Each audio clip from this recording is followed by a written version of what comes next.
You're listening to Victory Baliwag. We hope that this message encourages you today. Right, let's pray. Lord, we thank you for your glorious word for us this morning. We pray that you ready our hearts and even open our minds to your word, that we'll be able to not just appreciate your word, but be able to obey you as you have commanded us to do. Lord, marami pong salamat. This is our prayer in Jesus' name. Amen and amen. Magandang umaga po sa inyong lahat. Just before you take your seat, batiin nyo rin po ng magandang umaga ang inyong katabi.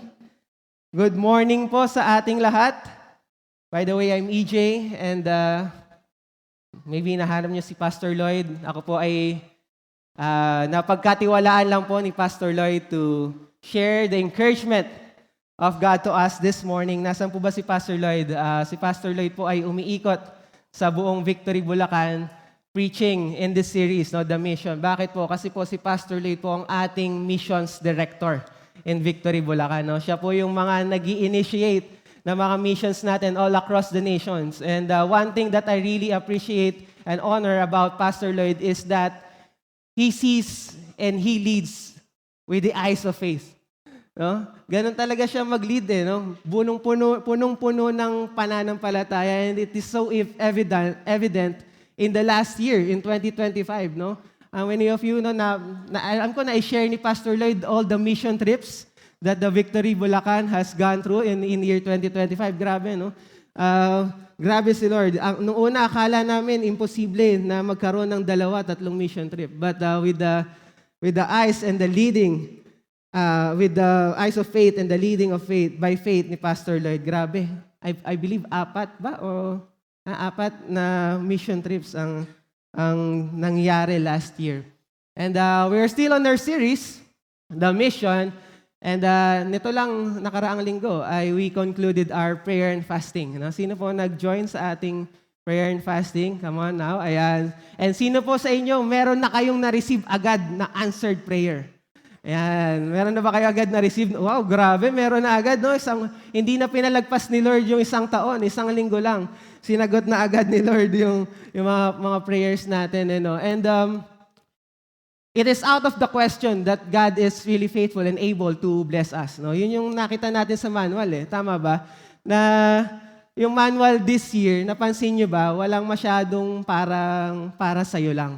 It's always about what you can do for the world. Napansin nyo ba yun? Kung babasahin nyo yung manual, it's always, what can you do? And even at the last page nung manual, ang sabi nun, where do you think God is sending you?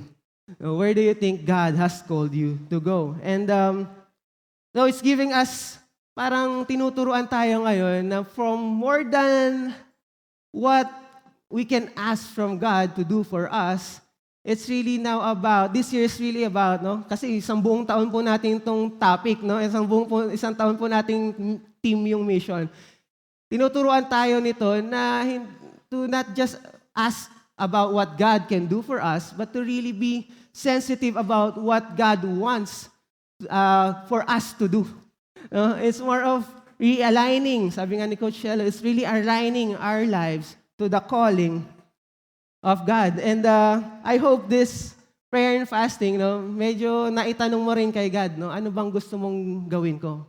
Lord, no, how do you want me to take part in your mission? And as we have watched earlier, no, nandiyan yung ating mga ministry leaders, no? Hawak nila yung mga placards kanina. And I want to encourage you that one way that hindi po kayo magkakamali dito. Every one of us is called to serve. Sabi nga, 'di ba, in Peter, we have all received varied grace, and we are called to use this grace to honor God. And so, I want to encourage everyone, no, to sign up sa Kids Church. Specifically sa Kids Church. Well, ako nandito, so, ayan, pa-plug ko yung Kids Church natin sa likod. Pwede mo palakpakan nyo yung mga Kids Church teachers natin sa likod. Grabe, no?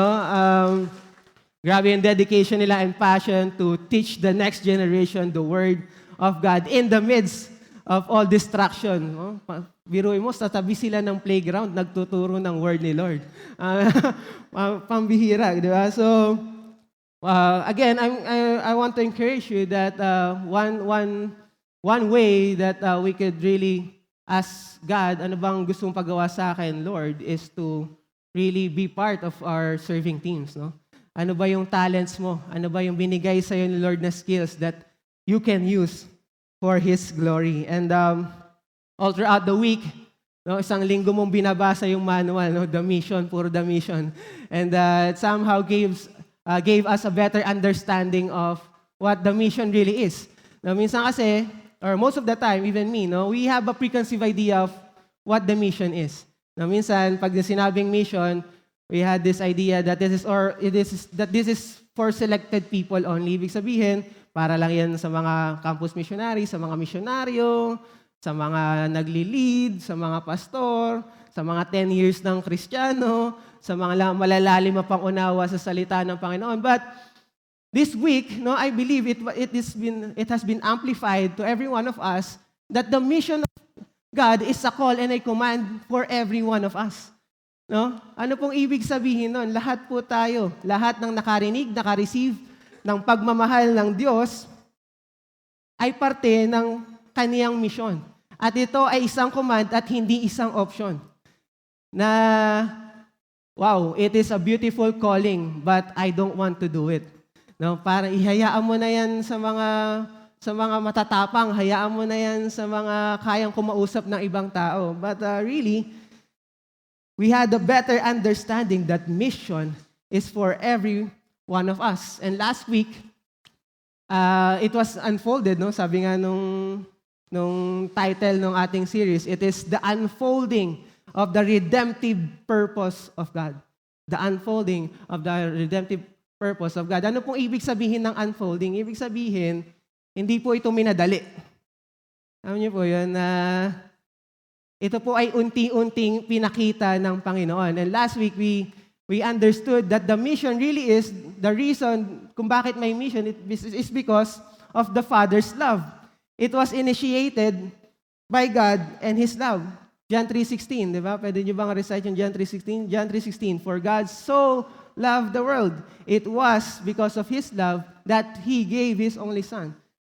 And this is for everyone.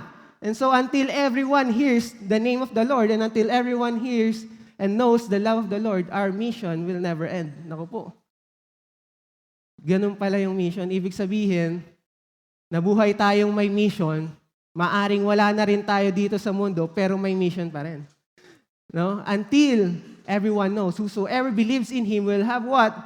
The ultimate blessing, the ultimate gift, which is the eternal life, will not perish and have eternal life. And so, today, we're gonna talk about the Son's sacrifice.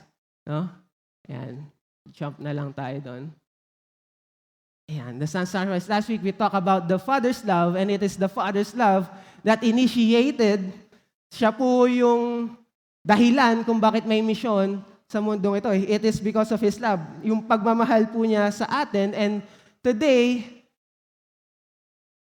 it will be unfolded to us that it is because of Jesus' sacrifice that the mission was fulfilled. No, it is because, so in simple terms, so para mas maintindihan natin, para mas ma-frame natin siya in our minds, so the mission was initiated by the Father's love, and it was fulfilled by the sacrifice of His Son. Okay?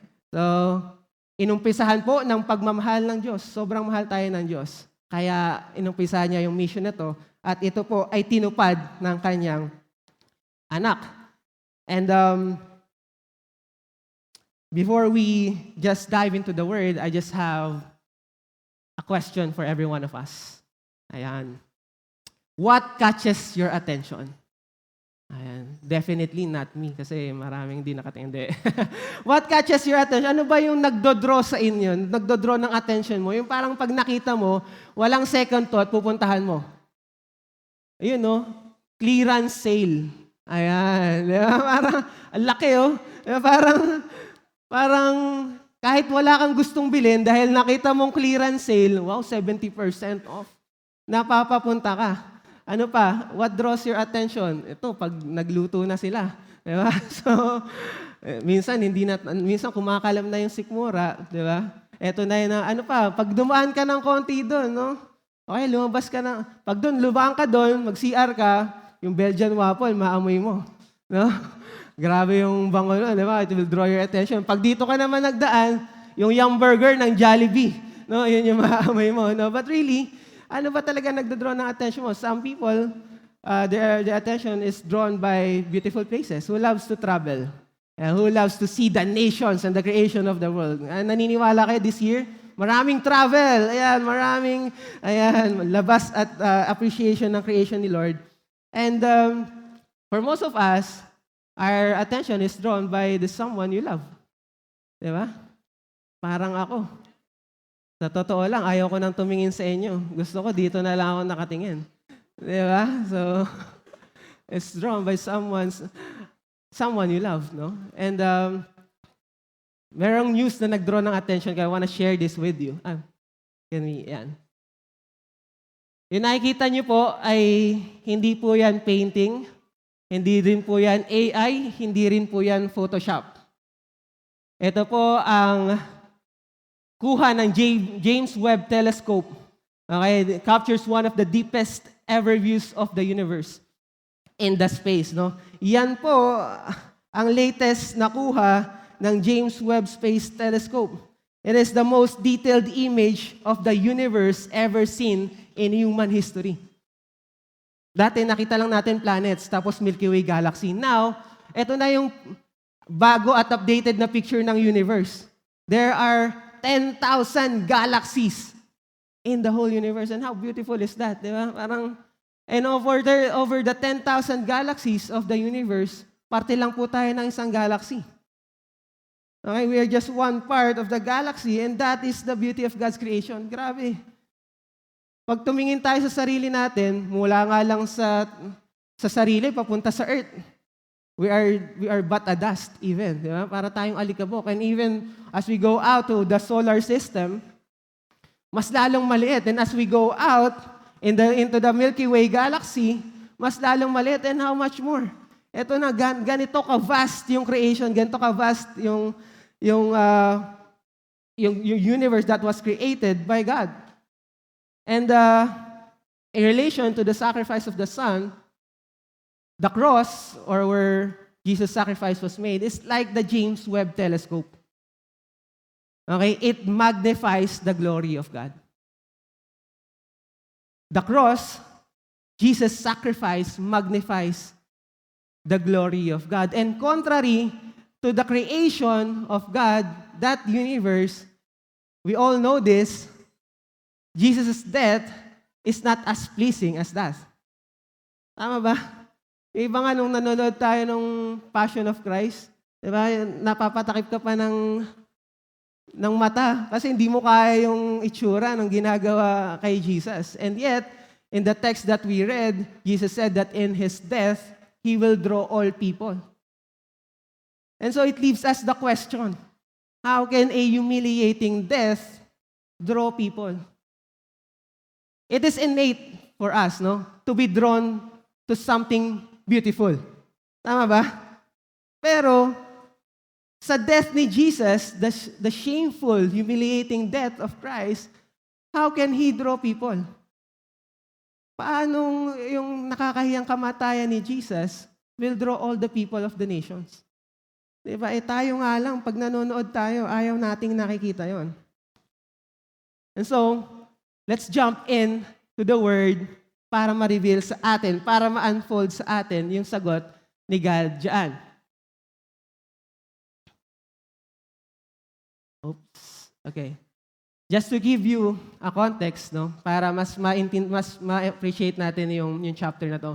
John chapter 12 is like a climax of a movie, no? Sino mahilig manood ng movie? Yan. So yung John chapter 12, para yung climax, no, sa buhay ni Jesus. Ito na yung time na palapit na siya sa kanyang kamatayan. It is the last days of Jesus. John 12 to 17 stretch out to His final teaching to His disciples. No, alam niyo yung last will and testament, parang ito na yun. Alam na niya na mamamatay na siya. And there's a great shift in His ministry from doing public ministry wherein He glorified the Father by healing the sick, no, by performing miracles. And even in the last chapter, sa John 11, dun po niya binuhay si Lazarus. No? And when we read the whole chapter of from 12 to 17, it is the longest body of teaching ni Jesus sa kanyang disciples. No, bakit po yun importante? Kasi yun po yung parang huling habilin ni Jesus just before He sent them. So it's important for us to understand this kasi we are called to go eh. Diba? Ang team nga natin ay mission. We are called to obey God and His command. And so it's important to us, ano ba yung gustong sabihin ni Jesus to His disciples when He is about to die? And in John 20, no, ito lang po yung verse before what we read. Now, among those who went up to worship at the feast were some Greeks. So this came to Philip, who was from Bethsaida in Galilee, and asked him, "Sir, we wish to see Jesus." Now, these are the Greeks wishing to see Jesus. Philip went and told Andrew, and Philip went and told Jesus, and Jesus answered them, "The hour has come for the Son of Man to be glorified." Diyan po nagsimula yung lahat ng sasabihin lagi, lahat ng topic ni Jesus from John chapter 12 to 17 is always center about it is the time to be glorified, for the Father and the Son to be glorified. And it's like saying, and it's like preparing the disciples na, yes, mangyayari tong kamatayan ko, pero don't worry. It is not a sign of defeat. It is the time for the Father to be glorified. And it's like saying na bago kayo iwan at bago kayo mag-go, bago nyo gawin yung mission, you have to understand this. You have to understand the glory of God. And He was literally saying, si Jesus, na ito talaga yung goal natin. This is our goal as we go out there. It is to proclaim the glory of God. And that it points out to our first topic and first point, no? The purpose of Jesus is to glorify the Father. That is what He wants to teach the disciples, and that is what we want to learn as well. That our sole purpose is to glorify God. Now, paano po natin yan nasabi, no? Madalas po natin response yung no? Bawa si Rael, pag sinabi ko, grabe yung Rael, ang galing mo talagang mag-drums, galing mo mag-worship, sabi ni Rael, sasabihin mo Rael, glory to God, no? Glory to God. Parang we are so used to saying that whenever we experience good things, no? And whenever someone expresses their admiration to you, no? Anong initial nating response? Glory to God. Diba? Glory to God. Pero do we truly understand this? No? Ano bang ibig sabihin ng glory to God? Glory means, in the Hebrew word, no, kabod, it means weight. Kabod. Weight, bigat, importansya, value. No, yun daw yung tingin, yung worth ni Lord. When we say the glory of God, it is His weight, His importance, His worth. And even in the New Testament, in Greek, in dox, it uses the word doxa, which means splendor, or kagandahan, majesty. Okay? And so, ito palang ibig sabihin when we say glory to God. It's like we're saying na, hindi sa akin ang glory. Hindi ako yung maganda, hindi ako yung magaling, hindi yung ginagawa ko yung importante. Si Lord pa rin. So whenever we say and we attribute the glory to God, it's like we're saying that the most important part of what I'm doing is not what I'm doing. It is the glory of God. At yun ang pinakamaganda, hindi yung galing ko sa pagdadrums, hindi yung galing ko sa pagkanta, hindi yung galing ko sa pag-share ng word, or anumang achievement natin sa buhay. When we attribute every good thing to God and say that the glory belongs to God, we're saying na mas importante si God kesa dito. Mas importante si God sa achievements mo, mas importante si God sa success mo, In short, walang mas importante sa Panginoon. Yun po ang ibig sabihin when we say glory to God. He is the highest. Nothing compares to Him. Incomparable worth, incomparable glory. And we can see that in Jesus' life. Now in verse 27 and 28, sabi niya dito, "Now is my soul troubled. And what shall I say? Father, save me from this hour. But for this purpose, I have come to this hour. Father, glorify your name." Then a voice from heaven came and said, "I have glorified it, and I will glorify it again." And let's carefully observe this verse, no? Sabi diyan, Jesus, "Now is my soul troubled." And when we think about it, di ba, kung si Jesus na yung na-trouble, di ba parang dapat mas ma-trouble tayo? Na-trouble nga si Jesus eh. Eh di dapat mas ma-trouble tayo. All of Jesus' life, He was not faced by anything. Hindi nga nasindak si Jesus sa lahat ng pinagdaanan niya in all of His ministry. May namatay, umiyak lang siya, pero binuhay niya ulit. Sa gitna ng storm, hindi nga siya natakot eh. Sabi niya, huwag kayong ma-trouble, hindi kayo mamamatay. Pero at this point, He is saying, my soul is troubled. Now, grabe Jesus, ano bang pagdadaanan mo for you to be troubled? That is our thinking. No? And in the midst of His trouble, He affirms His calling. He affirms His purpose. Anong sinabi niya? Anong gusto mong sabihin ko na i-save na ako ni Lord ngayon? Yun yung sinasabi niya, Father, save me from this hour. Hindi. In-affirm pa niya yung dahilan kung ba't siya nandito. In-affirm pa niya yung purpose niya. Anong purpose niya? But for this purpose, I have come to this hour, and that is to glorify the Father. Alam niyo po, madaling magsabi ng glory to God, madaling i-glorify si God when things go easy, when things comes in our way. No? Ang daling makita yung nung glory ni God nung nag-heal si Jesus. Ang daling mag-glorify kay God when prayers are answered. But when we are at our darkest times, when our soul is troubled, are we able to say, glory to God?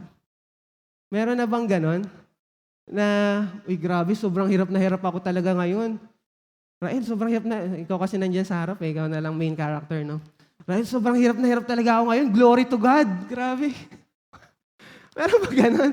Parang wala. It's hard to give glory to God when we are at our darkest moments. Sino sa inyo, you have your fair share of struggle? Naranasan mo na yung mga darkest moments sa buhay ninyo? Naranasan nyo na? Meron na bang Wala pa. Wala pa nakaranas ng hirap ng buhay. Wow, huwag kayong mag-alala. Sabi ni Lord, ever-present ang trouble. Okay? Hintayin nyo. Hindi ako na-discourage. No? Pero in our darkest moments, are we able to say, Lord, in this moment, in this sorrow, glorify your name? What if sa pinagdadaanan mo, dun pala mag-glorify si Lord?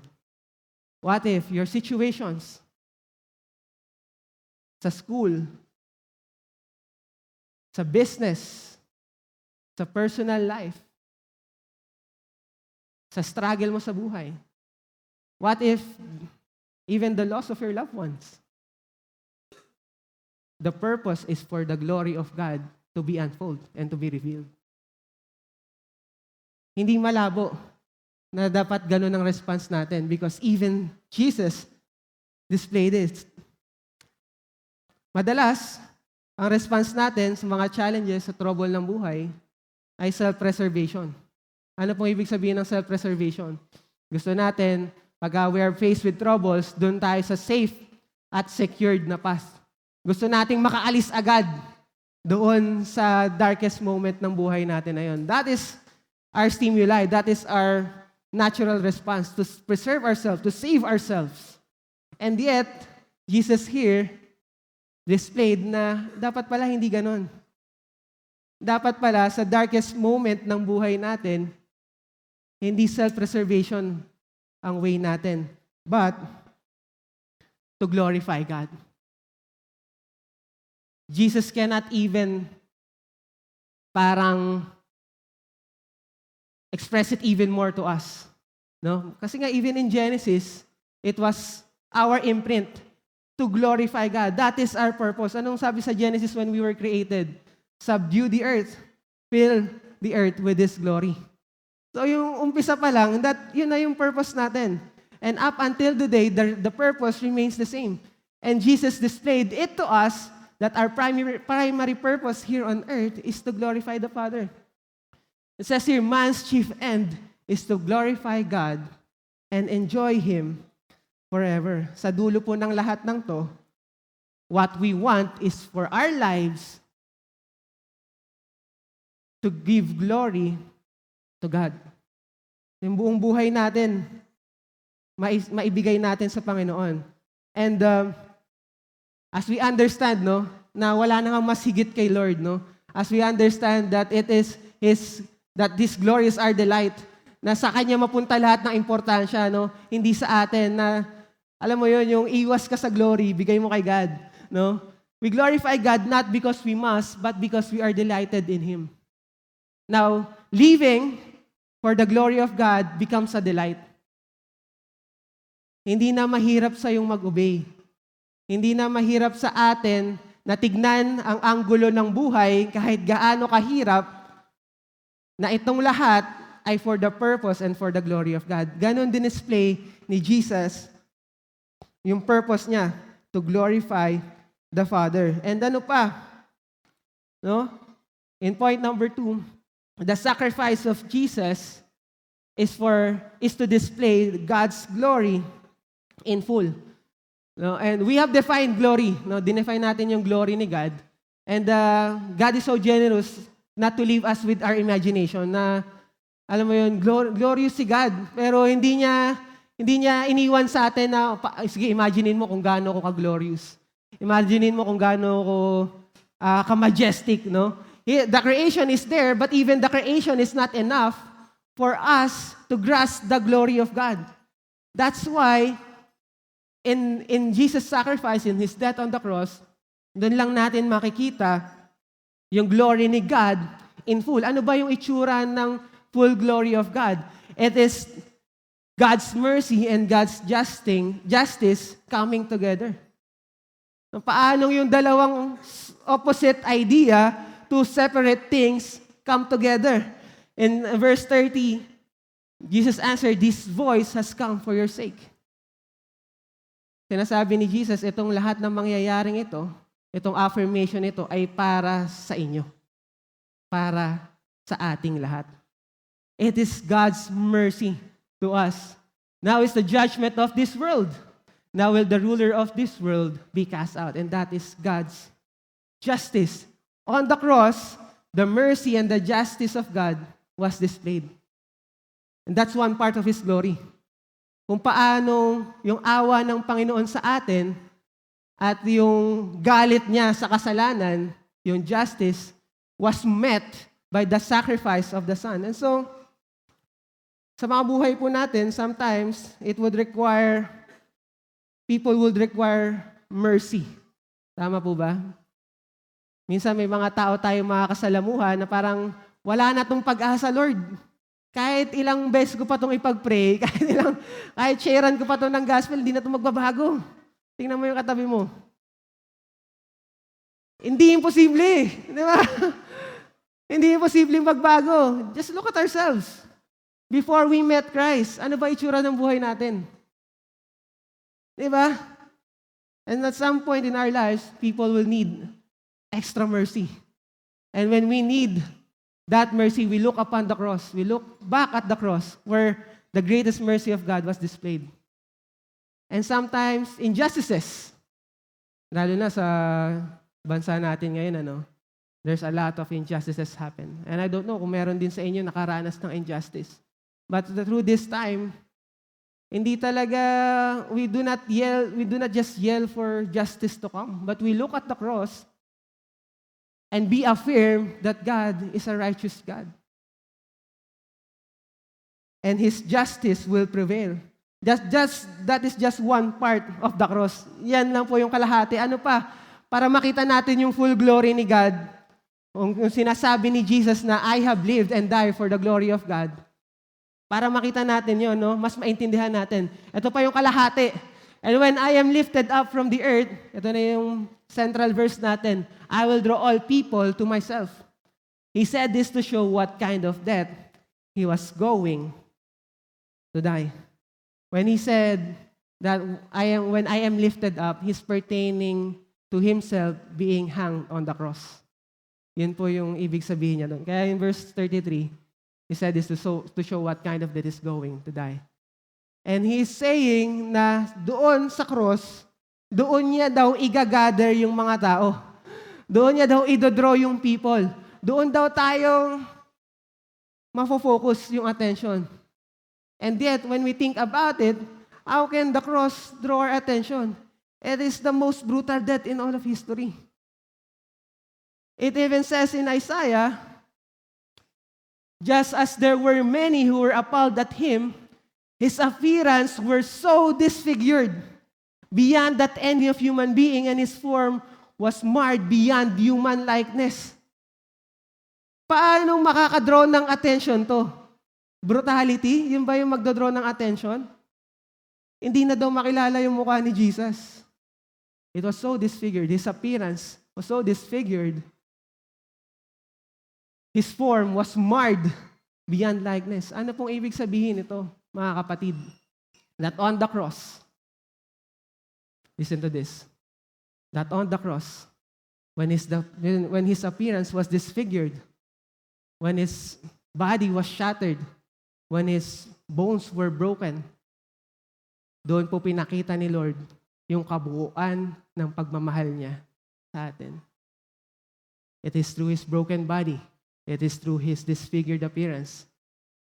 It is through his shattered bones that we are able to receive and see the whole love of God for us. And yun po yung magdodraw ng attention ng mga tao.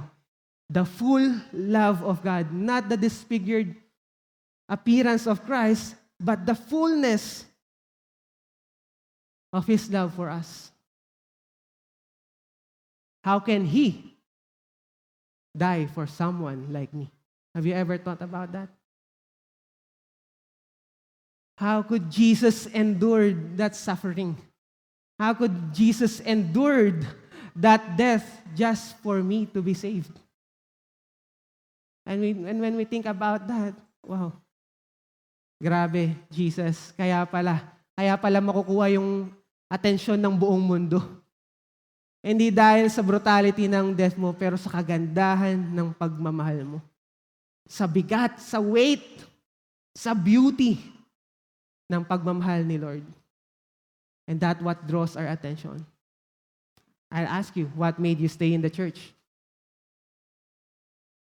Natutuwa ka ba pag nakikita mo yung disfigured na mukha ni Jesus? Hindi. What made you stay in this church? What made you stay in your relationship with Christ? It is the full love of God in Christ. And that's what will draw all the people of the earth. I don't think it would justify this. No? This picture would justify. Huwag kayong pumikit, tignan nyo. That is what Jesus has done for us. A disfigured appearance, a shattered bones, broken body. He did not preserve himself for us. Hindi siya tumakbo in the face of death. Alam niyo yung, I just read it down on me, no? Alam mo yung, mas mahirap yung pinagdaanan ni Jesus kasi alam niya, mamamatay siya at alam niya pa kung sa paanong paraan siya mamamatay. Ibigay sa'yo yun, di ba? Ibigay sa'yo yun. Alam mo kung kailan ka mamamatay at alam mo kung paano kamatayan ka, kung paano ka mamamatay. What will it do to you? Maybe discouraged, maybe hopeless, but yet, in his death, he gave hope for all of us. It is the most beautiful love of all. The love that transcends all borders and all languages.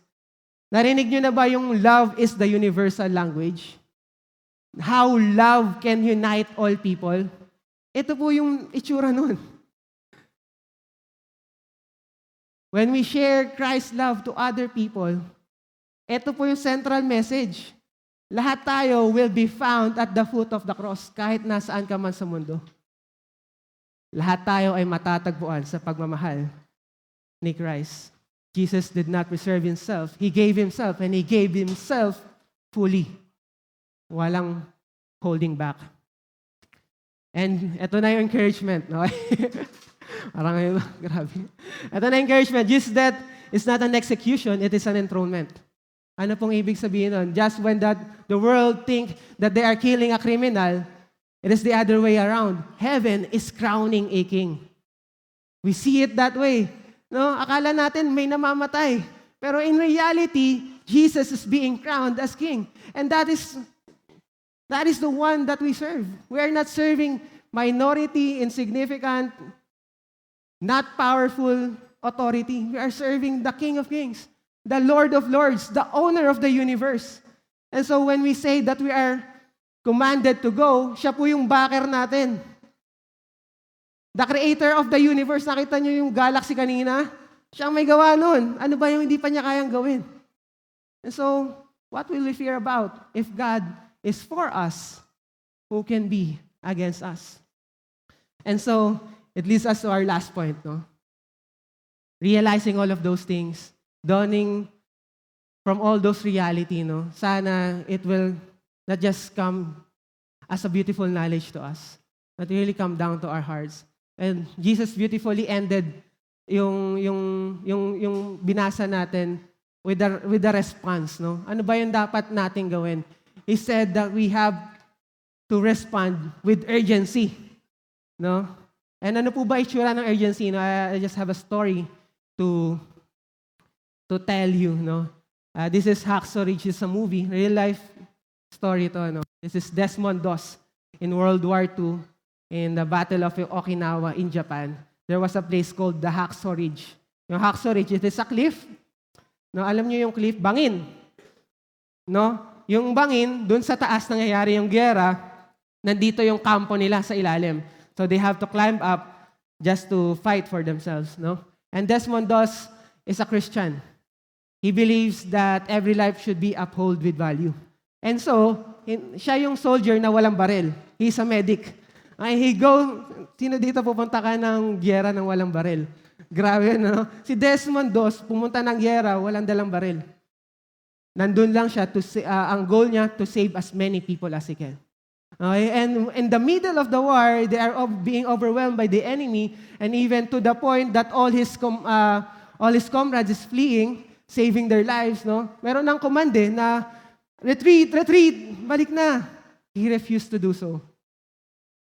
He refused to do so. Anong ginawa ni Desmond? He stayed. But he did not stay to witness the war. There was an urgency in him to save his comrades. Binalikan niya po yung mga kasama niyang sugatan. Binalikan niya po yung kasama niyang naghihingalo. And he's doing all of those things. And while he's doing all of those things, there's one phrase, and this is what he is famous about, that is repeatedly saying, habang ginagawa niya yun, ang sinasabi niya lang lagi, Lord, help me get just one more. Kukuhanin niya yung mga katawan ng tao, ibababa niya sa cliff. That is about 4 floors. Okay? 4 na palapag. Itatali niya yun, ibababa niya yun. Tapos, pagkababa niya, he would say, Lord, just help me get one more. And he will go back again to the battlefield. Carrying, hinihila, tinamaan na siya ng bala. And he would still say, Lord, just help me get one more. Lord, just help me get one more. That is his heart. He moves not just with compassion, but with courage and faith in God na merong nangangailangan sa saving ni God. And how many of you believe, no? Na tayo, even us, no? We are in a war, in a spiritual war. We are in an ongoing war with rulers and principalities, a spiritual war. And it's always urgent to share the gospel. Bakit? Ang mundo po ay nabubulok. The world is broken. The world is rotting. That's why Jesus said, as I end, in this verse, so Jesus said to them, the light is among you for a little while longer. Walk while you have the light, lest darkness overtake you. The one who walks in the darkness does not know where he's going. This is the lost people. While you have the light, believe in the light that you may become the sons of light. That is the call of Jesus. Become the sons of light. And napansin nyo, yung while, sa 2 verse, 3 beses sinabi ni Jesus. Ano ini-speak of niyan? Urgency. I speak of urgency. No? Kailangan nating mag-move. Mga kapatid, we do not need to wait. Okay? Natamaan na tayo ng bala. Natamaan na ng bala yung kamag-anak mo, yung kapatid mo, yung asawa mo. Yung malapit sa'yo, natamaan na ng bala, tsaka pa lang tayong, I didn't mean na mabaril, no? Minsan yung mabaril. I mean, hindi na natin kailangan antayin na for them to be in deep trouble, tsaka lang natin share yung hope, yung light, yung ginawa sa atin ni Kristo on that cross. We don't have to wait for that moment. We have to respond with urgency. Out there, it says in Matthew 9:36, when he saw the crowds, he had compassion for them because they were harassed and helpless, like a sheep without a shepherd. Yan po yung itsura ng mundo, mga kapatid, sa labas. Bakit kailangan mong sumunod? Bakit mo kailangan maging parte ng mission at ginagawa ni God? The world is full of broken people. Maraming nagpapakita na masaya sila. Pero deep inside, they are hopeless. They are harassed. They are helpless. And we are called to bring the light that we have received today. The glory that we have received, the light that we have received from Jesus, to extend it to them. Now, from just admiring Jesus and His love from the cross, we are now bearing witness. From beholding to bearing witness. Okay, the gospel is not meant to stay in us. The beautiful love of Jesus is not meant to stay in us. We do not just behold His love, but out of our response, we become witnesses. And maybe, naisip nyo, grabe, nakakapagod naman, buong mundo, lahat sharean ko, bulok na yung mundo. Grabe naman, saan ko uhugutin lahat yan? Now, as we delight in the glory of God, mission becomes worship. Alam niyo yung pag-share ng gospel, it will come out naturally to you. When you understand that there's nothing more important than the glory of God. Not even our life here on earth. Not even our success, what we toil for. Ano bang gusto mo marating sa buhay? Ano bang pinapangarap mo? Sana ang pangarapin natin, yung buhay natin, mag-glorify ang Panginoon. And as we begin to understand that, obeying Him becomes a worship and not a burden. And as I close, I want to point us back, how this humiliating death draw all the people. Because on the cross, Jesus' steadfast love was displayed in the fullness of God's glory. Doon tayo babalik sa cross. Kasi doon natin nakita na hindi nagmaliw ang pagmamahal ng Panginoon sa ating lahat. And that our sole reason why we're here is to give Him and bring Him back all the glory. And as we obey Him, as we obey Him, the word has been preached to you today. Ano pong ibig sabihin na yun? The gospel has we have taken the gospel as far as you. You have received the message. The gospel has reached as far as you. Now the question is, how far will you take the gospel?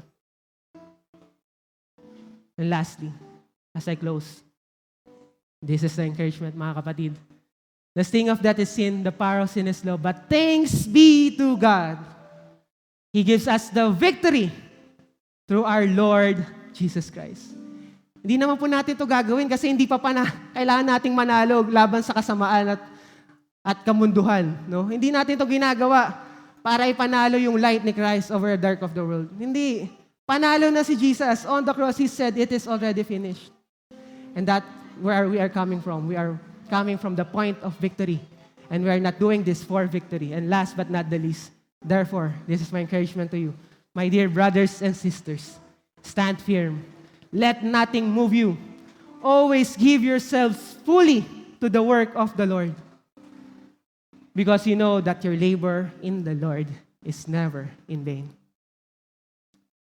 Every prayer that you uttered, every victory group that you attend and led, every one-to-one that you do, every worship service that you attend, every time you serve, every minute that you spend in God is never in vain. Why? Because it is our chief end to glorify God. As you serve Him, remember this. God remembers, God regards, and God rewards. He will always remember our works, our labor. He will reward us, and He will always regard us. Now, why don't we all stand up as we close in prayer? Praise be to God. Lord, salamat dahil ang motivation namin ay ang motivation namin para sundin ka ay hindi naman para i-bless mo kami. Pero dahil na-draw yung attention namin to the cross, nakita namin yung glory mo, we are now moving in faith because we know that we are moving from victory and not defeat. So Lord, we want to respond in worship to you. We want to respond in worship to you. Thank you for listening to Victory Baliwag Podcast. Follow us at Victory Baliwag on Facebook and YouTube for more details as we honor God and make disciples.